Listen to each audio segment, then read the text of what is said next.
Bugün incir reçeli yapacağız. Burada benim 2 kilo incirim var. Ben bunları bahçemden topladım arkadaşlar. Çektim ne kadar olduğunu sizlere tam ölçü verebilmek için. 2 kilo incirim var. Hatta olgun, bayağı bir olgun incirlerim bakın. Ama inanın çok lezzetli. Bunları bahçemden topladım. Şimdi ilk aşamada ne yapıyoruz arkadaşlar? İncirlerimizi bakın bu şekilde keseceğiz. Birazcık altından, birazcık üstünden bu sert olanların özellikle bakın yumuşakları sadece üst kısımlarını kesiyorum, alt kısımlarını kesmiyorum. Çok olgun olduğu için bakın altları zaten aralanmış, gerek yok kesmeye. Bu şekilde hazırlıyorum. Bugün sizlere çok lezzetli bir tarif vereceğim arkadaşlar. İncir reçeli bakın bu da çok aşırı yumuşak. Birazcık sert kalanların şöyle alt kısmından alıyorum. Ama yumuşaklara hiçbir şekilde ellemeyeceğim.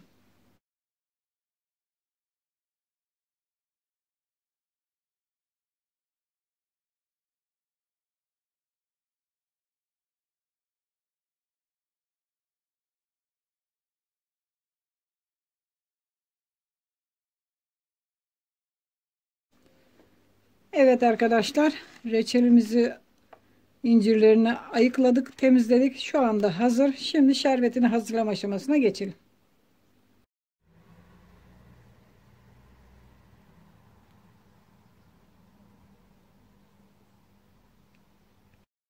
Evet, şimdi şekerini hazırlayalım. Şerbetini hazırlayacağız arkadaşlar.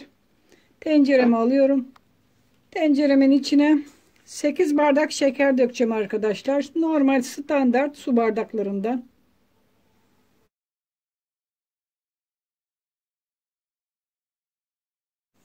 Evet, 8 bardak şekerimizi döktük. Üzerine bir,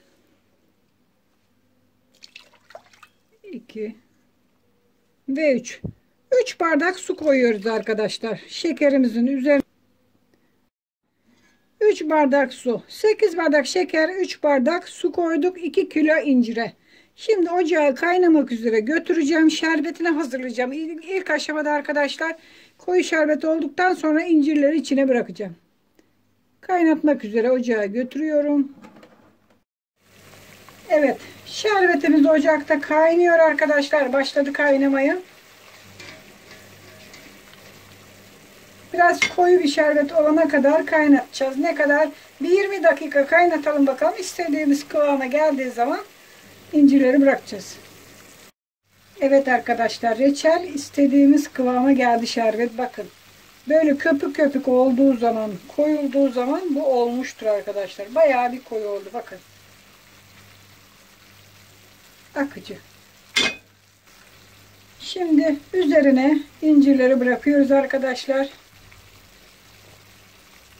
İncirler de bir miktar su salacak arkadaşlar. Şöyle yavaş yavaş içine bırakıyoruz.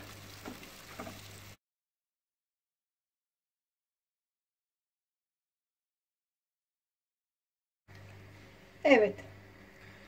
İncirleri içine bıraktık.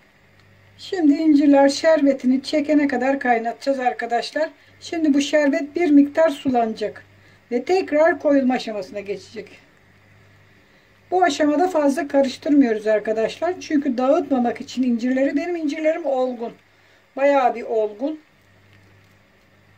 Bahçemden topladım ziyan olmasın diye. Tamamen hepsini kullanıyorum. Bazıları o kadar çok yumuşak değil ama bazıları da bayağı bir yumuşak. Bu şekilde hazırlayacağız. Yavaş yavaş kaynayacak. Köpük üzerine çıkacak. Bir daha şekerini içine yavaş yavaş incirler alacak.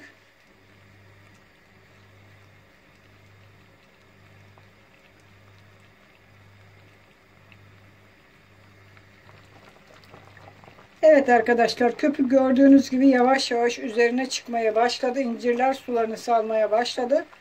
Ve suları çoğalmaya başladı. Birazcık ocağı kıstım. Çok hızlı kaynayıp da incirler dağılmaması için arkadaşlar. Birazcık kıstım.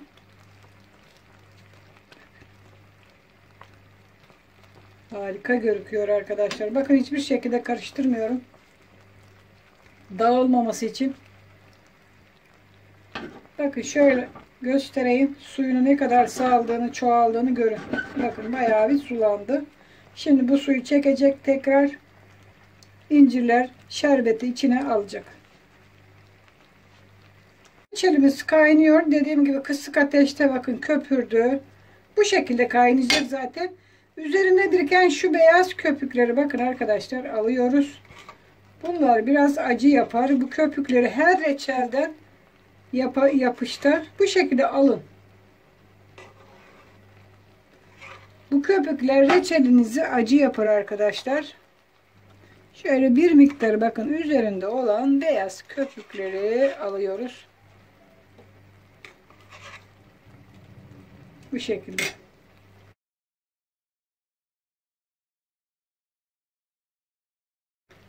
Evet arkadaşlar gördüğünüz gibi incirlerimiz çok güzel dağılmadan duruyor.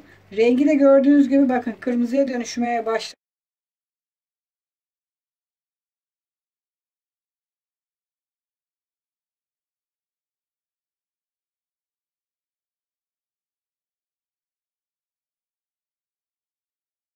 Kaynıyor. Bir saat kaynadı arkadaşlar. Bakın başladı cam gibi olmaya. Ama biraz daha kaynayacak. Bakın hala sulu. Hiçbir şekilde karıştırmıyorum. Sadece kenarlarına biriken köpüklerini alıyorum. Bakın bu şekilde. Sadece biriken köpüklerini alıyorum arkadaşlar. Dağılmaması için olgun incirden hazırladığım için arkadaşlar bu şekilde sadece arada bir köpüklerini alıyorum. Devam etsin kaynamaya.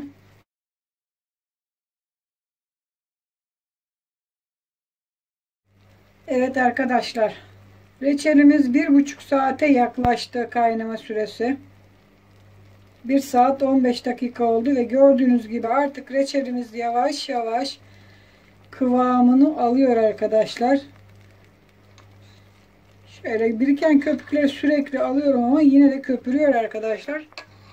Artık gördüğünüz gibi köpürme aşaması sürekli köpürerek kaynadıysa kıvamı geliyor demektir arkadaşlar. Şimdi ne yapacağız? Burada benim limon suyum var. Bakın yarım limondan fazla. Şöyle limon suyunu veriyorum. Eğer limon suyunu vermezseniz bu tamamen ağda olur arkadaşlar. Birbirine yapışır. Limon suyu muhakkak reçellerinize verin. Şekerlenme yapmasın. Şimdi limon suyuyla birlikte bir 15 dakika kaynatalım. Bakalım kıvamı ne aşamaya gelecek.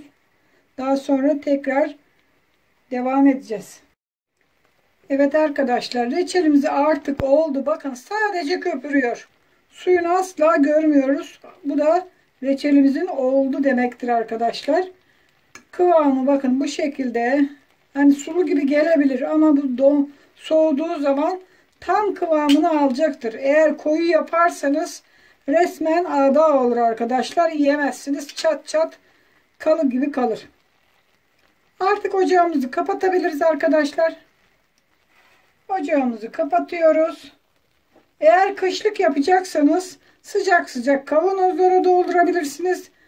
Ya hemen tüketecekseniz de bir kaba doldurup daha sonra tüketebilirsiniz. Ocağımı kapattım. Bakın gördüğünüz gibi incirlerde asla dağılma yok. Üstelik çok olgun incirden yaptım arkadaşlar. Eğer püf noktalarını hazırlama aşamasını tam olarak öğrenirseniz olgun incirden de yapmanızda hiçbir sakınca yok. Çok daha lezzetli olur. Birazını ben şimdi kavanoza koyacağım. Sizlere de soğuduğu zaman tabakta servisini yapacağım. Gördüğünüz gibi reçelimiz hazır.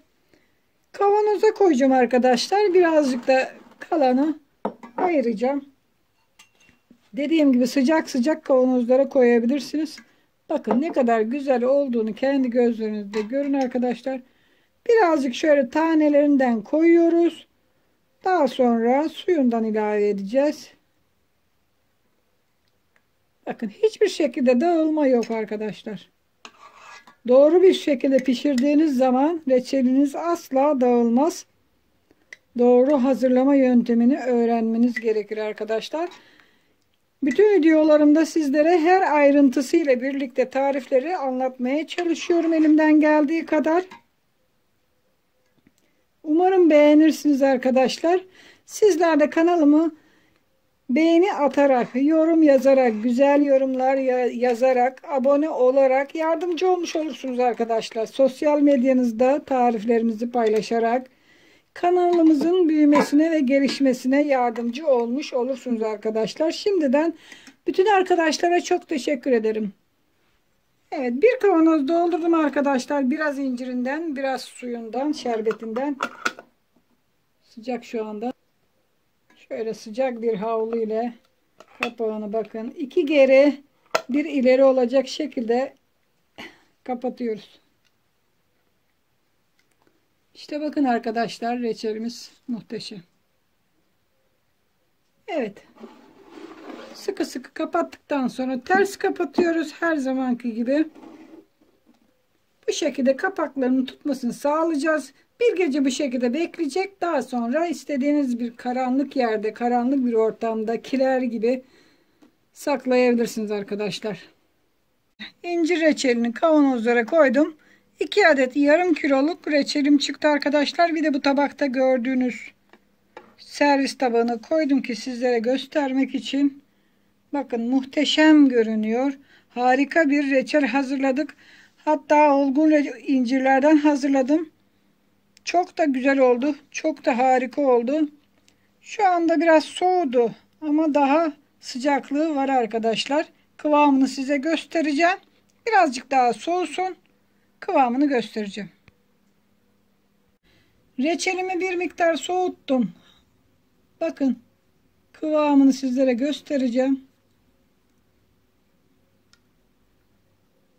Bu şekilde kıvam daha da soğuyacak arkadaşlar. Şu anda ılık biraz. İncirlerini size göstereyim. Bakın harika bir reçel oldu. Lokum kıvamında.